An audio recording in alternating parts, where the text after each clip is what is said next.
अगले जन्म में आप क्या बनोगे?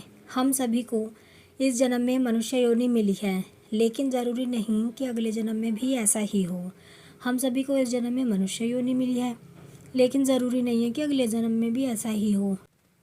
दरअसल अगले जन्म में कौन सी योनि मिलेगी, यह पूरी तरह के इस जन्म के कर्मों पर निर्भर करता है। हिंदू धर्म के विद्वान बताते हैं कि इस जन्म में इंसान के कर्म देखकर अंदाज़ा लगाया जा सकता है कि अगले जन्म में उसे कौन सी योनि मिलेगी। शास्त्रों में इसके तमाम उदाहरण मौजूद हैं। जिन जिनको इस जन्म में मनुष्य योनि मिली है, उन्हें अनंत जन्मों के संस्कार के अनुरूप यह सौभाग्य हासिल हुआ है।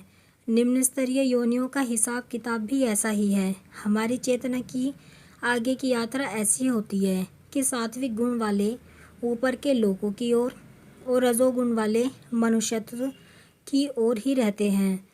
जो तमोगुण प्रधान होते हैं वे निम्न स्तरीय योनियों में भ्रमण करते हैं। मान्यता है कि जो व्यक्ति परोपकारी स्वभाव का है, सद्गुण संपन्न है, दूसरों की मदद करता है, वह अगले जन्म में एक समाजसेवी, सभ्य, सुसंस्कृत और दयालु परिवार में जन्म लेता है। यदि व्यक्ति में धन का लालच नहीं है, उसके प्रति उदारवादी दृष्टिकोण है और धन का अच्छे कार्यों में नियोजन करता है, तो अगले जन्म में उसे अनायास ही धन की प्राप्ति होती है। वह उस धन को फिर अच्छे कार्यों में ही लगाता है। यदि व्यक्ति बुद्धिमान है, विद्या दान करता है, तो उसकी अंतःचेतना इस तरह की बन जाती है कि वह अगले जन्म में किसी भी विषय वस्तु को बहुत जल्दी सीख लेता है। इसके चलते उसे तीव्र बुद्धि या उच्च स्तरीय प्रज्ञा प्राप्त होती है। यदि व्यक्ति विद्यावान होकर भी अपनी विद्या दूसरों को नहीं बांटता है, तो उसे अपने तक ही सीमित रखता है, तो ऐसा व्यक्ति अगले जन्म में मतिबंध होता है। उसकी संचित विद्या का खजाना आगे नहीं बढ़ पाता है।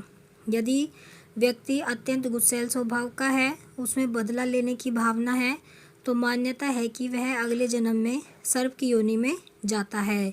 यदि व्यक्ति धन के प्रति बहुत ज़्यादा आसक्त है और वो अपने पैसे को खर्च नहीं करता है, इस मोह के कारण वह उस धन से अलग ही हो सकता है, तो ऐसा कहा जाता है कि वह सर्प बनकर उसके आसपास मंडराता रहता है।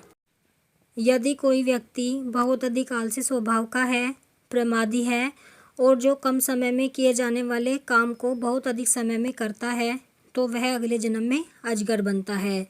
यदि कोई व्यक्ति बहुत अधिक विषय वासना में डूबा रहने वाला है, तो उसे काम की अधिकता के कारण अगले जन्म में मंदबुद्धिता प्राप्त होती है और अपनी समस्त ऊर्जा का सही उपयोग नहीं कर पाता है।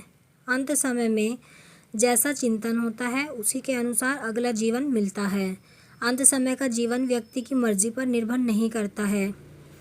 उसके जो संस्कार चले आ रहे हैं, जीवन भर जो किया और उसका जो असर उसके मन क्षेत्र पर है, उसी के अनुसार चिंतन होगा और जैसा चिंतन होगा उसी के अनुसार अगला जन्म मिलेगा।